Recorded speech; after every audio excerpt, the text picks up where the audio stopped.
Hello friends, आज का अपना टॉपिक है फेज इक्विलिब्रियम। इक्विलिब्रियम हमने तीन टाइप का पढ़ा है।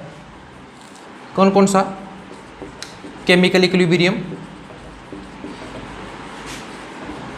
Ionic equilibrium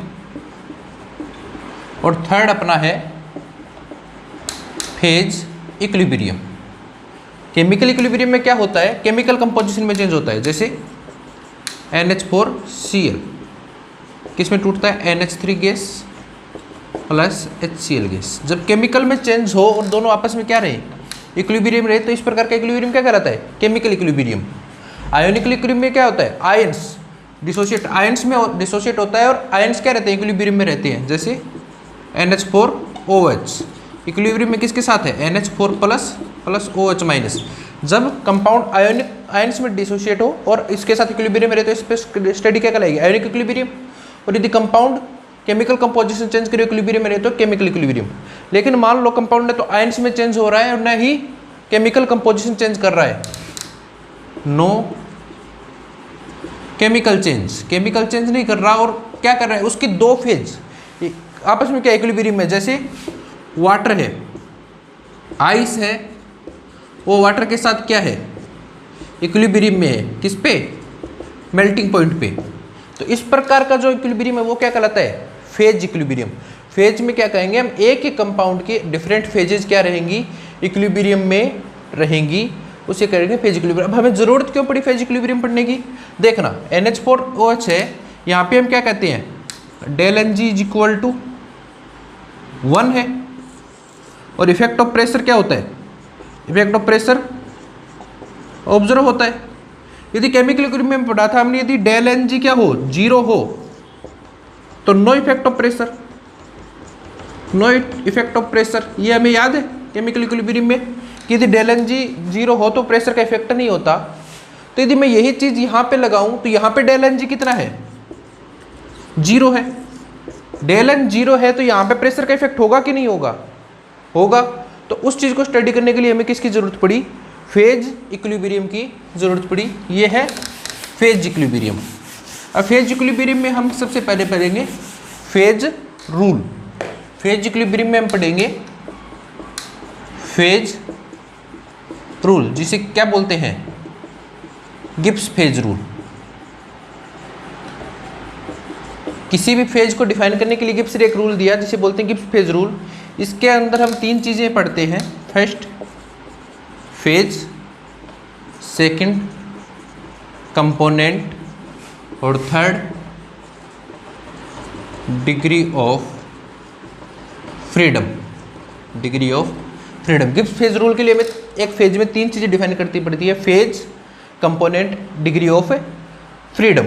degree of freedom जिसमें इसने रूल दिया था F is equal to C minus P plus 2, जिसे क्या बोलते हैं? Gibbs phase rule. ये आगे डिटेल में पढ़ेंगे गिब्स फेज रूल क्या है, इसकी सिग्निफिकेंस क्या है, क्या जरूरत है, क्या ये बताता है। तो हमें तीन चीज पढ़नी है: phase, component and degree of freedom. हम सबसे पहले स्टार्टिंग करते हैं फेज से कि फेज क्या है। In real what is phase? हम पढ़ते हैं फेज से। देखना, फेज क्या है? कोई भी अपना सिस्टम है, उसमें अलग अलग टाइप के कंपाउंड है, एक ही कंपाउंड है, तो फेज किसे बोलते हैं? A part of system. A part of system. System का वह पार्ट जो क्या है? होमोजीनियस है। होमोजीनियस है, फिजिकल डिस्टिंक्ट है, फिजिकली डिस्टिंक्ट है, और तीसरा क्या है? मैकेनिकली सेपरेटेबल है। किसी भी सिस्टम में अपने पास कई, मान लो कई बहुत सारा कंपोजिशन है, उसमें से वो पार्ट जो होमोजीनियस है, फिजिकली डिस्टिंक्ट है, बिल्कुल अलग फिजिकली डिस्टिंक्ट कर सकते हैं हम, और मैकेनिकली उसे सेपरेट कर सकते हैं, वो सिस्टम क्या कहलाता है? फेज। दो वर्ड आते हैं, फेज और स्टेट। तो स्टेट तो क्या है अपनी? Macroscopic property. तो जो अपनी तीन ही होती है, solid, liquid and gas. Fourth और होती है बोस-आइंस्टीन फेज, उसकी बात नहीं करें हम। सॉलिड, लिक्विड और गैस 3 फेज होती है, ये स्टेट होती है। जबकि फेज क्या है? Microscopic property. माइक्रोस्कोपिक प्रॉपर्टी इसका मतलब क्या है? सॉलिड भी डिफरेंट फेज रख सकते हैं, 2 और मेनी फेज। जैसे बात करूं, अपने पास एक तो क्या है? वाटर, और उसमें मैंने ऑयल डाल दिया, ऑयल डाल दिया। तो वाटर और ऑयल आप अच्छे से जानते हैं, वाटर और ऑयल होंगे तो ऑयल की एक अलग ही डिफरेंट सेपरेट लेयर रहेगी, जिसे हम इजीली अलग कर सकते हैं। फिजिकली डिस्टिंक्ट पहचान सकते हो कि आप नीचे वाटर है ऊपर ऑयल है, इजीली डिस्टिंक्ट कर सकते हो। और दोनों क्या है? होमोजीनियस है। तो ये दोनों क्या हो जाएगी? Different phases. स्टेट दोनों की एक है, ये भी लिक्विड है ये भी लिक्विड है, लेकिन फेज क्या हो गई? डिफरेंट। तो फेज से समझ आया क्या? सिस्टम का वो पार्ट जो होमोजीनियस हो, फिजिकली डिस्टिंक्ट हो और मैकेनिकल सेपरेट हो, वो क्या कहलाता है? फेज कहलाता है। तो अपन सिस्टम में फेज के रूल क्या है कि कितनी फेज होगी किसी सिस्टम की, उसके रूल क्या है? Rule first, gas in gas. यदि आपको बहुत सारी गैसेज का मिक्सचर दिया है तो गैस और गैस आपस में क्या होते हैं? मिसिबल होते हैं। तो फेज क्या होगी? 1 ऑलवेज। यदि गैसों का मिक्सचर है तो वो हमेशा मिसिबल होता है, और उन दोनों की सारी की फेज क्या रहती है? हम उन्हें न तो आइडेंटिफाई कर सकते हैं ना फिजिकली डिस्टिंक्ट होती है, तो उनकी फेज हमेशा क्या रहेगी? 1 रहेगी। जैसे एग्जांपल देखिए, N2 gas plus O2 gas. Environment में दोनों गैस है, लेकिन आप अलग अलग देख सकते हो कि कहाँ नाइट्रोजन है कहाँ ऑक्सीजन है। हमें अलग अलग नहीं देख सकते, दोनों को फिजिकली डिस्टिंक्ट नहीं कर सकते, दोनों को इजीली सेपरेट नहीं कर सकते। ये तो इनकी फेज क्या रहेगी? 1 रहेगी। गैस इन गैस की फेज हमेशा क्या रहेगी? 1 रहेगी। दूसरा, सॉलिड इन सॉलिड। यदि 2 सॉलिड आपस में है, जैसे कॉपर प्लस जिंक, तो सॉलिड हमेशा क्या होते हैं? इममिसिबल। दोनों आपस में मिसिबल नहीं होते, 2 सॉलिड आपस में मोस्टली मिसिबल नहीं होते, तो उनकी फेज क्या रहेगी? Phase is equal to number of solids. जितने सॉलिड होंगे उतनी अपने पास क्या होगी? फेज होगी। जैसे देखना, calcium carbonate plus CaO, 2 solid है, दोनों सॉलिड है तो दोनों क्या होंगे? इममिसिबल होंगे। तो फेज कितनी हो जाएगी? 2। फेज कितनी हो जाएगी? 2। लेकिन इसमें याद रखना, यदि आपको एलॉय दिया है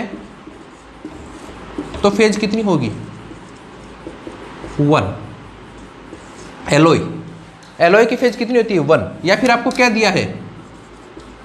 अमलगम दिया है तो फेज क्या होगी? 1। सॉलिड में अमलगम या एलॉय दिया तो फेज 1 होगी, वरना मोस्टली सॉलिड्स की फेज डिफरेंट होती है। Each solid have a separate phase, यानी कि जितने सॉलिड उतनी फेज। सिर्फ और सिर्फ ये दोनों एलॉय और अमलगम में अपन डिफरेंशिएट नहीं कर सकते, इसलिए उनकी फेज क्या होगी? 1 होगी। ठीक है, ये है gas in gas, solid in solid. अब हम बात करते हैं लिक्विड की। तो थर्ड है लिक्विड इन लिक्विड। तो लिक्विड इन लिक्विड होगा तो 2 प्रकार का हो सकता है, एक तो मिसिबल और एक इममिसिबल। यदि मिसिबल होगा, लिक्विड में लिक्विड मिसिबल होगा तो फेज क्या हो जाएगी? 1।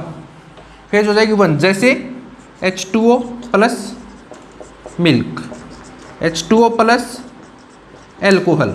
वाटर में अल्कोहल मिला तो वाटर में मिल्क मिला लो, आप फिजिकली सेपरेट नहीं कर सकते दोनों को, और नहीं दोनों को फिजिकली डिस्टिंक्ट कर सकते, तो दोनों की फेज क्या हो जाएगी? 1।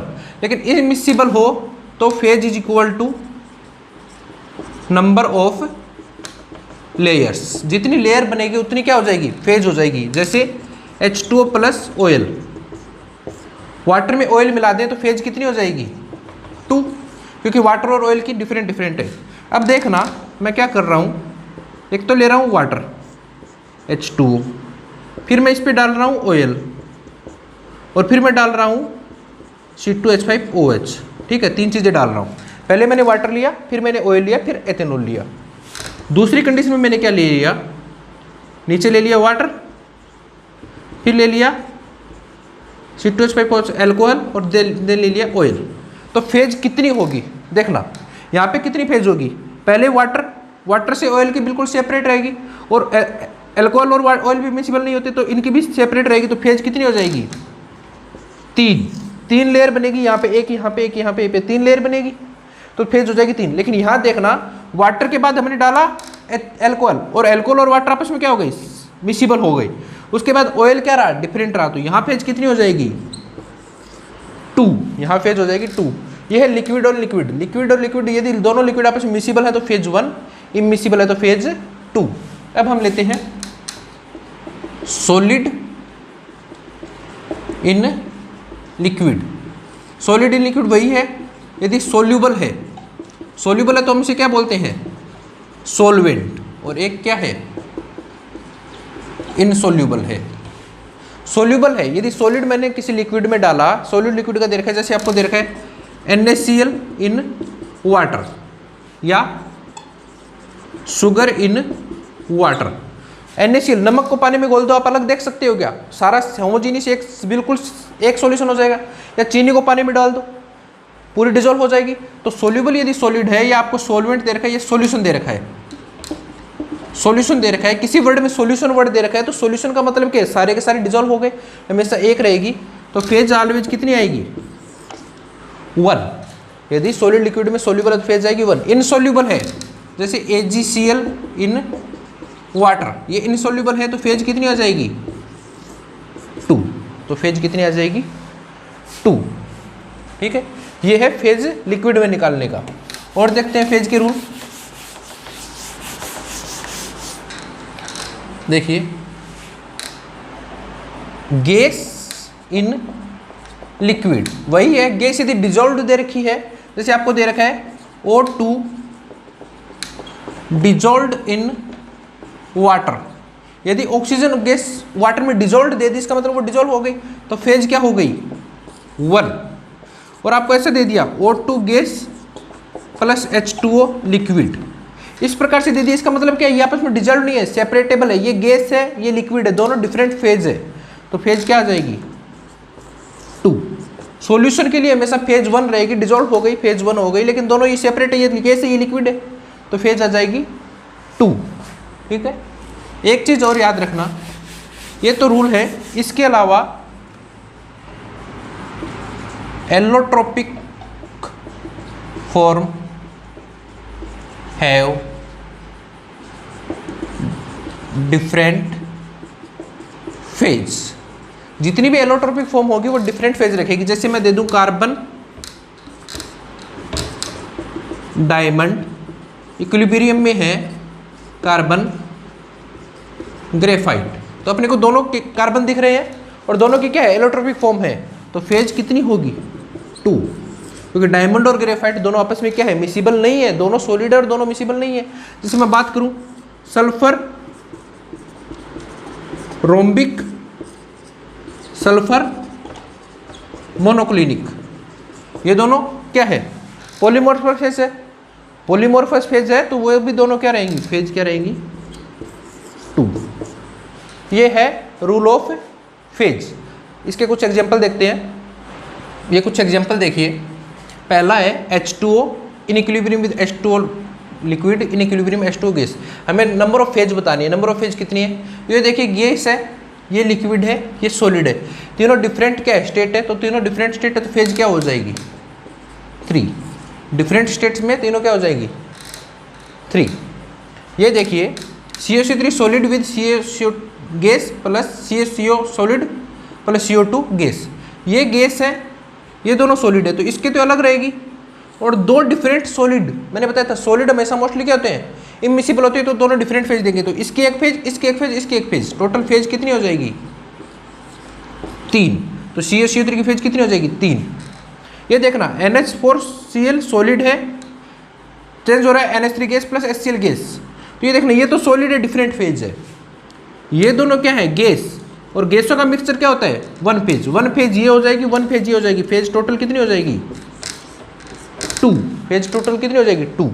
ये देखना Fe solid H2O gas plus Fe solid plus H2 gas, तो ये सॉलिड है एक फेज रखेगा, ये सॉलिड है एक फेज रखेगा, ये भी गैस है और ये भी गैस है, तो रिएक्शन एक चैम्बर में हो रही है तो दोनों आपस में क्या हो जाएंगी, मिजिबल हो जाएंगी, तो इन दोनों की क्या आएगी, फेज एक आएगी, तो टोटल फेज कितनी हो जाएंगी, 3। Sugar in water, sugar water में क्या होती है, डिजोल्व होती है, डिजोल्व होती है तो सॉल्यूशन बन जाएगा, तो फेज क्या आ जाएगी, 1। ये देखना एक mixture of A solid plus B solid plus C solid plus D liquid plus E gas plus H gas. अब सॉलिड के लिए देख लो, 3 सॉलिड है, तीनों क्या रखेंगे, डिफरेंट फेज रखेंगे, 1 2 3। ये चौथा लिक्विड है, ये भी डिफरेंट फेज रखेगा। ये दोनों गैसेज का मिक्सचर है, तो दोनों गैस आपस में मिसिबल हो जाएंगे, दोनों का एक आएगा, टोटल फेज कितनी आ जाएगी, 5। यहाँ वर्ड क्या है, ए मिक्सचर ऑफ। नेक्स्ट है ए solution of that that that, तो अपन देखेंगे जल्दी से, 1 2 3 4 5, फेज इज इक्वल टू 5, और हम क्या हो जाएंगे, गलत। कैसे, वर्ड देखना सॉल्यूशन, सॉल्यूशन का मतलब क्या, सारी की सारी क्या हो गई, डिजोल्व हो गई, सॉलिड भी डिजोल्व हो गया, गैस भी डिजोल्व हो गई, और डिजोल्व हो गई तो फेज हमेशा क्या आती है, 1। For a solution phase is equal to 1। ये है way to find out the phase of any system. Next है अपना कंपोनेंट्स। फेज हमने पढ़ लिया, दूसरा अपना है कंपोनेंट्स। कंपोनेंट्स क्या है देखना, कंपोनेंट्स है minimum number of constituents. Constituents का मतलब क्या होता है, स्पीसीज, कितनी species, minimum number of constituents which composition is need to define to find out all composition of a system। समझना कि अपने पास एक सिस्टम है जिसमें कई सारे क्या है, कॉन्स्टिट्यूएंट्स हैं, कई सारे कॉन्स्टिट्यूएंट है। कॉन्स्टिट्यूएंट का मतलब क्या है कि जैसे मेरे पास CaCO3 CO प्लस CO2 है, ये है ना, ये एक सिस्टम है, तो इसमें कितने कॉन्स्टिट्यूएंट्स कितने हो गए, 1 2 3 कॉन्स्टिट्यूएंट कितने हो गए, 3। जैसे मैं कोई भी और सिस्टम ले लूं, NH3 N2 plus 3H2, constituents कितने हो गए, 3। कॉन्स्टिट्यूएंट कितने हो गए, 3। तो टोटल नंबर ऑफ स्पीसीज क्या है, कॉन्स्टिट्यूएंट्स है। उस टोटल नंबर ऑफ कॉन्स्टिट्यूएंट्स में से मिनिमम नंबर ऑफ कॉन्स्टिट्यूएंट्स, कितने ऐसे मिनिमम नंबर ऑफ कॉन्स्टिट्यूएंट्स हैं जिनका केमिकल कंपोजिशन हमें पता होना चाहिए कंप्लीट सिस्टम के कंपोजिशन फाइंड आउट करने के लिए, वो क्या कहलाता है, कंपोनेंट्स। कंपोनेंट्स का मतलब क्या है, जो अपना सिस्टम है उसमें जो टोटल नंबर ऑफ कॉन्स्टिट्यूएंट्स हैं उसमें से मिनिमम नंबर ऑफ कॉन्स्टिट्यूएंट्स कितने हैं जिनका यदि हमें केमिकल कंपोजिशन पता हो तो हम पूरे सिस्टम के हर फेज का कंपोजिशन निकाल सकते हैं। जैसे मेरी बात को समझना, कैसे समझोगे, मेरे पास एक सिस्टम है H2O solid, H2O liquid, H2O gas, ये है। तो मेरे पास यदि मैं एक केमिकल कंपोजिशन हो कि एक मेरे पास एक है जिसका केमिकल कंपोजिशन H2O है, मेरे पास एक कंस्टिट्यूएंट है जिसका केमिकल कंपोजिशन H2 है, तो मैं सारे के सारे का H2O लिख सकता हूँ ना, H2O लिख सकता हूँ। तो इसके लिए कंपोनेंट्स कितने हो जाएंगे, 1। रिप्रेजेंट किससे करते हैं इसे, C से, रिप्रेजेंट करते हैं इसे C से। कंपोनेंट कितने हो जाएंगे, 1। जैसे मैं ये बात करूँ CaCO3, मेरे पास एक सॉल्यूशन है जिसमें एक CaCO3 है, बाकी दो बताओ आप। मैं आपको बता दूं मेरे पास एक सिस्टम है जिसमें एक तो क्या है, कैल्शियम कार्बोनेट है, आप बाकी दो कंपोनेंट बताओ, बता दोगे क्या, नहीं बता सकते। लेकिन मैं ये बता दूं कि इसमें CaCO3 प्लस CaO है, CaO है। आपको दो कंपोनेंट बता दिए मैंने, एक तो केमिकल कंपोजिशन बता दिए CaCO3 है, दूसरा कंपोनेंट का केमिकल कंपोजिशन CaO है। और मैं आपको बताऊं कि तीसरे का बताओ, तो आप तीसरे का बता सकते हो ना इन दोनों से कि CaCO3 है, इसका CaO बच गया, तो दूसरा क्या, तीसरा क्या बचा होगा, CO2 बचा होगा। तो यदि आपके पास दो का केमिकल कंपोजिशन है तो आप तीसरे का निकाल सकते हो। तो इसके कंपोनेंट्स कितने हो जाएंगे, 2। इसके कंपोनेंट्स कितने हो जाएंगे, 2। तो ठीक है, समझ में कंपोनेंट का मतलब क्या है, वो मिनिमम नंबर ऑफ कॉन्स्टिट्यूएंट्स जिनका केमिकल कंपोजिशन हमें पता होना चाहिए पूरे सिस्टम के केमिकल कंपोजिशन को निकालने के लिए, उसे हम क्या बोलते हैं, कंपोनेंट्स। कंपोनेंट्स का फॉर्मूला क्या होगा, अब हमें जरूरी है फॉर्मूला। कंपोनेंट्स का फॉर्मूला होता है C = N - E। मैथमेटिकली कैसे फाइंड आउट करेंगे, C क्या है, कंपोनेंट, N क्या है, टोटल नंबर ऑफ कॉन्स्टिट्यूएंट्स, कितने टोटल नंबर ऑफ स्पीसीज जो सिस्टम में कितनी है, और E क्या है, कंडीशंस। E क्या है, कंडीशंस। ये हमेशा माइनस करनी पड़ेगी और E फिक्स होती है। E क्या होता है, 1 फॉर आयंस। यदि अपने पास सिस्टम में आयंस है तो उनके लिए E की वैल्यू 1 रहेगी। इसे बोलते हैं इलेक्ट्रो न्यूट्रलिटी कंडीशन, यानी कि सिस्टम क्या होना चाहिए, इलेक्ट्रिकल न्यूट्रल होना चाहिए। तो उसके लिए रेस्ट्रिक्शन क्या है, 1 आएगा, E = 1। E = 1 आएगा फॉर ईच इक्विलिब्रियम। यदि सिस्टम में अपने पास इक्विलिब्रियम है तो हर इक्विलिब्रियम के लिए E की वैल्यू क्या रहेगी, 1 रहेगी। E = 1 आएगा फॉर ईच केमिकल रिएक्शन। यदि अपने पास सिस्टम में कोई केमिकल रिएक्शन हो रही है तो हर केमिकल रिएक्शन के लिए की वैल्यू क्या रहेगी, 1 रहेगी। और E = 1 आएगा for other conditions. Other conditions में एक कंडीशन तो हमेशा फिक्स रहेगी, यदि अपने पास वाटर है, यदि वाटर है तो उसकी pH क्या रहेगी, सेम रहेगी, H+ = OH- रहेगा। ये फिक्स अदर कंडीशन। एक कंडीशन तो आयंस है, तो आयंस क्या रहेंगे, न्यूट्रल रहेंगे, तो उसके लिए सारे आयनों के लिए E = 1 माना जाएगा। हर इक्विलिब्रियम के लिए E = 1 माना जाएगा। हर केमिकल रिएक्शन के लिए E = 1 माना जाएगा। और जो भी अदर कंडीशन हमें कुछ दे रखी है स्पेशली कंडीशन, तो उसके लिए हर कंडीशन के लिए E = 1 रहेगा। और एक कंडीशन यदि आपके वाटर आयनिक दे रखा है तो आपको हमेशा माननी है H+ = OH-। ये कंडीशन आपको हमेशा मान के चलनी है। ये आप नोट कर लेना, एग्जाम्पल से समझ में आएगा कि हम कैसे निकालते हैं। अब हम इसके एग्जाम्पल करते हैं, कुछ देखना, इसके कुछ एग्जाम्पल करते हैं, उस एग्जाम्पल से समझ में आएगा कि ये कैसे होगा। एग्जाम्पल से समझ में आएगा कि ये कैसे होगा। देखना, पहला ले रहा हूँ मैं H2O सॉलिड, H2O सॉलिड। तो कंपोनेंट कॉन्स्टिट्यूएंट्स कितने हैं, N क्या है, 1। E क्या आएगा, कोई केमिकल इक्विलिब्रियम है, नहीं है। वाटर के आयंस है, नहीं है, E = 0। तो फेज क्या आ जाएगा, कंपोनेंट्स कितने आ जाएंगे, 1। कंपोनेंट्स कितने आ जाएंगे, 1।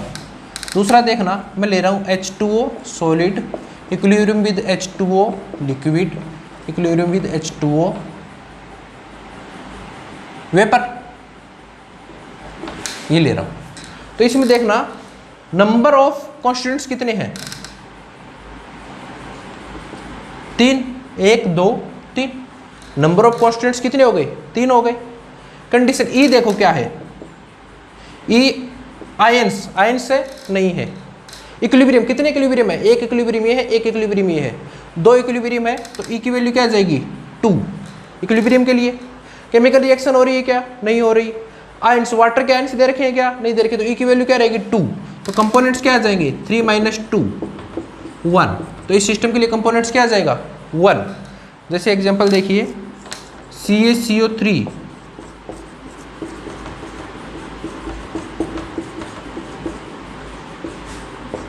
टोटल नंबर ऑफ स्पीसीज देखिए, 1 2 3 3 है।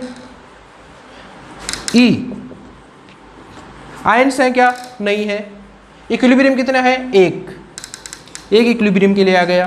केमिकल रिएक्शन कोई है, नहीं है। वाटर दे रखा है, नहीं दे रखा, तो E की वैल्यू 1 रहेगी। तो कंपोनेंट्स क्या आ जाएगा, 3 - 1 2। तो ये कौन सा हो जाएगा, 2 कंपोनेंट सिस्टम।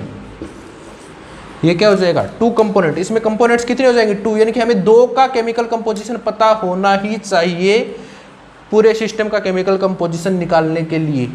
ये है फिजिकल। और एग्जांपल देखिए,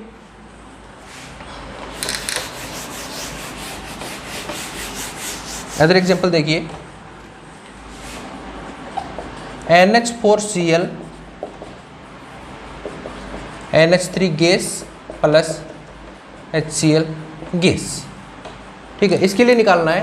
एक कंडीशन आपको दे रखी है, pressure of NH3 is equal to pressure of HCl।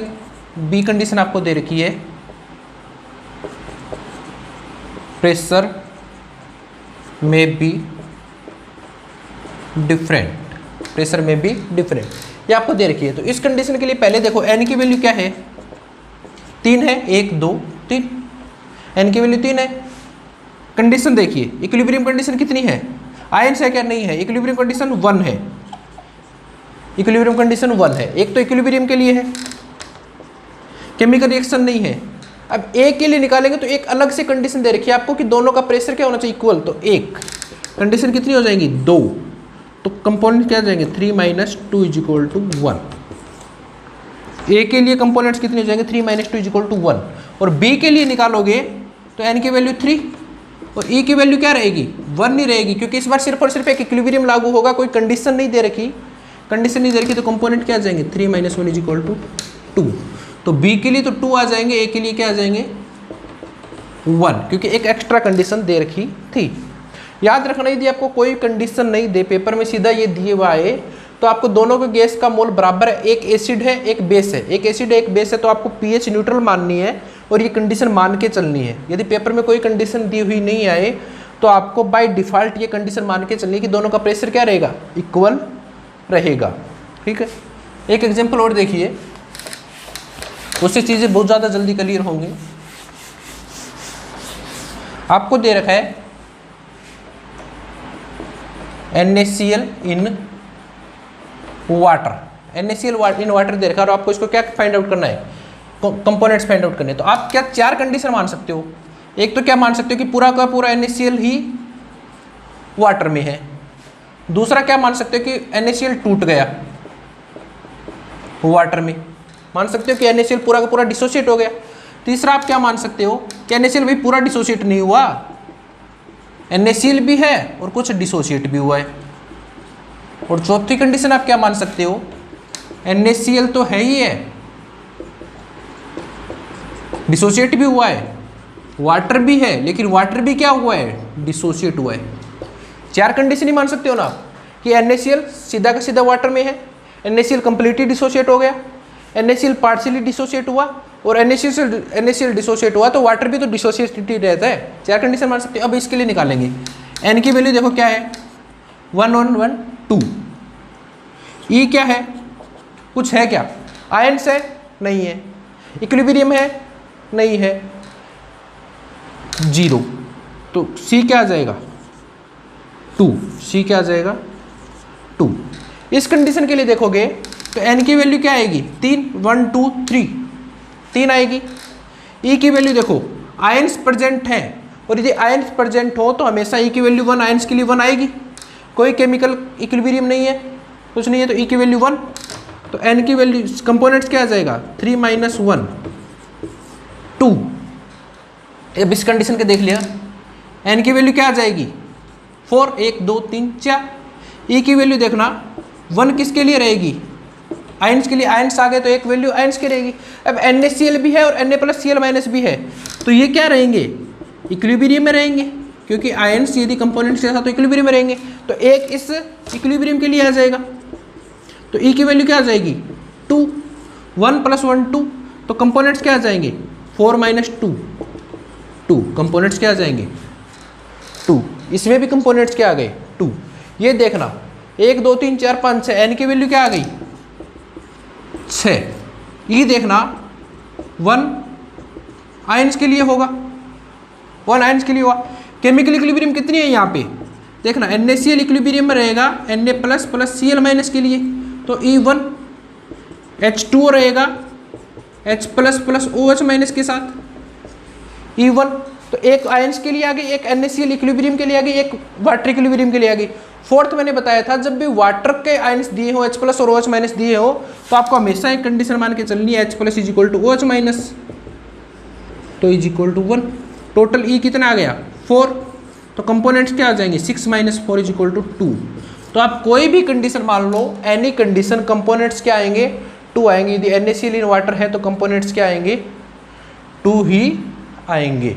ठीक है, ये देखिए एक ही आपको सिस्टम दे रखा है NaCl, Na+, Cl-, H2O gas, H2O liquid, H2O solid, liquid gas, H+। इसके लिए आपको कंपोनेंट्स निकालने हैं। तो n की वैल्यू क्या है 1 2 3 4 5 6 7 8, n की वैल्यू है 8। E निकालना है, E आयंस दिख गए तो हमेशा 1 रहेगा आयंस के लिए, 1 रहेगा।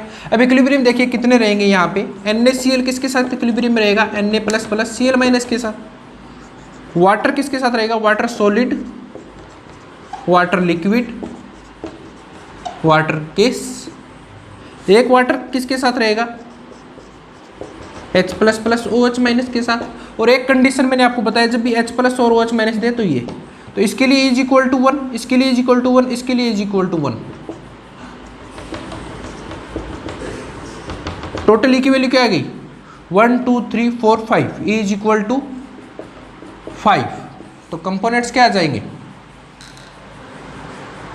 देखना, NaCl, Na+ electron neutrality principle हो गया, ये केमिकल इक्विलिब्रियम रहेगा NaCl, Na++ Cl-, ये तीनों आपस में इक्विलिब्रियम रहेंगे। तो ये 2 इक्विलिब्रियम है, सॉरी यहाँ पे इक्विलिब्रियम कितने हैं 2, तो E की वैल्यू क्या आ जाएगी 2। नंबर ऑफ इक्विलिब्रियम कितने हैं 2, तो E की वैल्यू क्या आ जाएगी 6। और कंपोनेंट्स क्या आ जाएंगे 8 - 6 = 2, 8 - 6 = 2। अब इसकी एक ट्रिक देखिए, इजीली निकालना कैसे निकालना है। देखिए आपको यदि साल्ट प्लस आयन दोनों दिए हों, जैसे NaCl, Na+ और Cl- दोनों आपको एक सिस्टम में दिया हो, तो आप क्या करो साल्ट को हटा दो, सिर्फ और सिर्फ Na+ और Cl- को मानो। नंबर ऑफ स्पीसीज कितनी मानो 2 मानो। ये ट्रिक है, कोई मेथड नहीं है, लेकिन ये कभी फेल नहीं होगी। साल्ट प्लस आयन को दिया हो तो साल्ट को हटा दो। वाटर प्लस आयन दिया हो, जैसे H2O भी दिया हो, H+ भी दिया हो और OH- भी दिया हो। H+ को कई बार क्या लिखता है H3O+ भी दे रखा है। साल्ट प्लस आयन दिया हो तो साल्ट को हटा दो। वाटर प्लस आयन दिया हो तो आयन को हटा दो, सिर्फ वाटर मानो। नंबर ऑफ कंपोनेंट कितने मानो 1।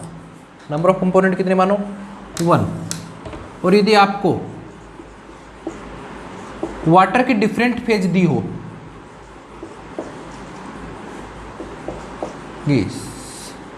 वाटर की डिफरेंट फेज दी हो तो सिर्फ लिक्विड को छोड़ के बाकी सारी फेज हटा दो। n बराबर कितना मानो 1। वाटर की डिफरेंट फेज दी हो तो हमेशा 1 मानो, और इसके आधार पे करो तो बहुत जल्दी कैलकुलेशन हो जाएगी और आपको स्पीसीज भी कम सिलेक्ट करनी पड़ेगी।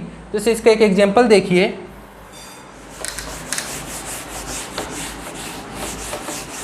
एक इसका एग्जांपल देखिए, NH4Cl solid, NH4+ aqueous, Cl- aqueous, H2O liquid, H3O+, OH- H2O gas, NH4 OH, NH3 gas. ये देखिए, ये आपके पास सिस्टम है और आपको पूछा जाए कि इसमें नंबर ऑफ कंपोनेंट्स कितने होंगे, तो आप देखना यदि आप मेथड से निकालोगे तो कितना आ जाएगा, n की वैल्यू क्या आ जाएगी 1 2 3 4 5 6 7 8 9, n की 9।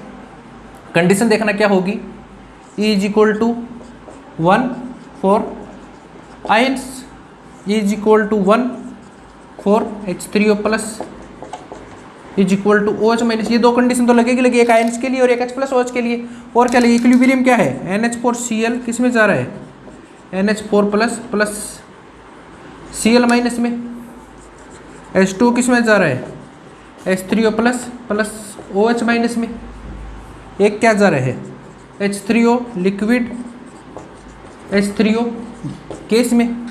3 इक्विलिब्रियम है, एक देखना और रिएक्शन है यहाँ पे NH3 भी दे रखा है और H2O भी दे रखा है। तो NH3 प्लस H2O को मिला दूंगा तो रिएक्शन क्या बन जाएगी, NH4OH। ये क्या है, केमिकल रिएक्शन। तो E की वैल्यू कितनी आ जाएगी, 1 2 3 4 5 6, E is equal to 6, E is equal to 6।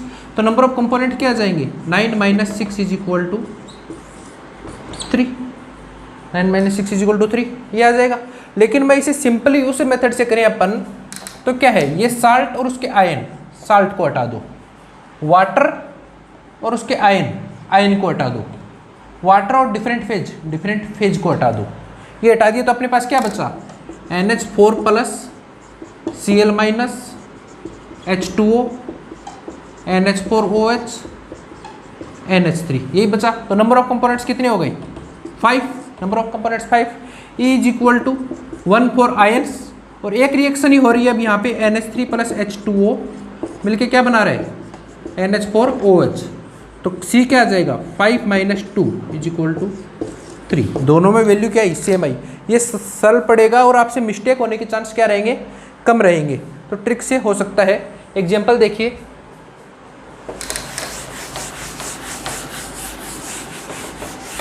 आपके पास दो सिस्टम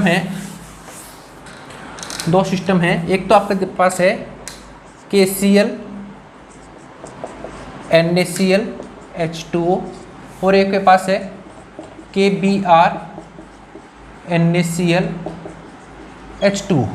इसमें आपको नंबर ऑफ क्या निकालने हैं, कंपोनेंट्स निकालने हैं। तो देखिए इसमें स्पीसीज क्या होगी, K plus Cl minus Na plus Cl minus H2, इसी में टूटेगा, K प्लस Cl में टूटेगा, Na प्लस Cl माइनस में टूटेगा, H2O रहेगा, क्योंकि इसके तो आयन हटा देंगे, इसके साल्ट हटा देंगे। तो N इज इक्वल टू क्या आएगा, K plus Cl minus Na plus और H2O, ये दोनों तो सेम ही है ना।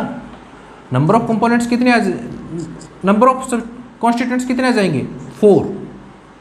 E क्या लगेगी, कंडीशन एक ही, 1 for ions, number of constants 4 आ गए, कंडीशन एक लगेगी आयंस के लिए, कोई इक्विलिब्रियम है क्या, नहीं है। तो नंबर ऑफ कंपोनेंट्स क्या आ जाएंगे, 4 माइनस 1 इज इक्वल टू 3। ये क्या है, 3 कंपोनेंट सिस्टम है। जबकि ये देखना, ये टूटेगा तो किस में टूटेगा, K plus Br minus Na plus Cl minus H2। N की वैल्यू क्या आ जाएगी इस बार, 5, K Br Cl Na plus, number of constituents कितने हो गए, 5। E की वैल्यू क्या आएगी, 1, E की वैल्यू 1 आएगी, तो कंपोनेंट्स क्या आ जाएंगे, 5 माइनस 1 इज इक्वल टू 4। तो ये सिस्टम तो क्या है, 4 कंपोनेंट सिस्टम है, ये सिस्टम क्या है, 3 कंपोनेंट सिस्टम है। एक एग्जांपल और देखिए, अच्छा एग्जांपल है,